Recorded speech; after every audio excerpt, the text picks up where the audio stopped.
বিশ্বের দুই বৃহত্তম অর্থনীতি যুক্তরাষ্ট্র ও চীনের মধ্যে চলমান শুল্ক যুদ্ধের উত্তেজনা নতুন করে ছড়িয়েছে বিশ্ব বাণিজ্য অঙ্গনে।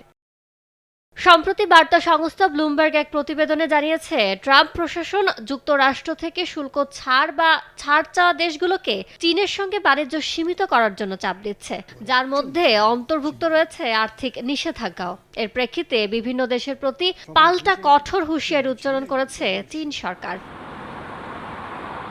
যুক্তরাষ্ট্রের সঙ্গে চীনের স্বার্থবিরোধী কোনো চুক্তি না করার বিষয়ে বিভিন্ন দেশকে সতর্ক করেছে দেশটির বাণিজ্য মন্ত্রণালয়। বলছে, চীন দৃঢ়ভাবে এমন যে কোনো চুক্তির বিরোধিতা করবে যা চীনের স্বার্থের ক্ষতি করে এবং প্রয়োজনে কঠোর পাল্টা ব্যবস্থা নেয়ার হুঁশিয়ারিও দেওয়া হয়েছে।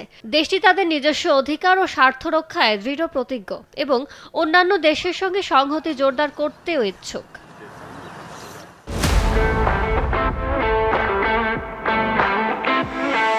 চীনের বাণিজ্য মন্ত্রণালয়ের মুখপাত্র জানান, যেসব দেশ বিশেষ করে দক্ষিণ পূর্ব এশিয়া অঞ্চলের দেশগুলো বিনিয়োগ, শিল্প অবকাঠামো, প্রযুক্তিগত জ্ঞান এবং ভোগের ক্ষেত্রে চীনের ওপর ব্যাপকভাবে নির্ভরশীল, তারা যুক্তরাষ্ট্রের চাপে মাথা নত করে মেনে নেবে না। বরং যুক্তরাষ্ট্র তথাকথিত সমতার নামে সব বাণিজ্য অংশীদারদের ওপর শুল্ক আরোপ করছে এবং সব দেশকে পারস্পরিক শুল্ক আলোচনায় বসতে বাধ্য করছে বলেও অভিযোগ চীনের।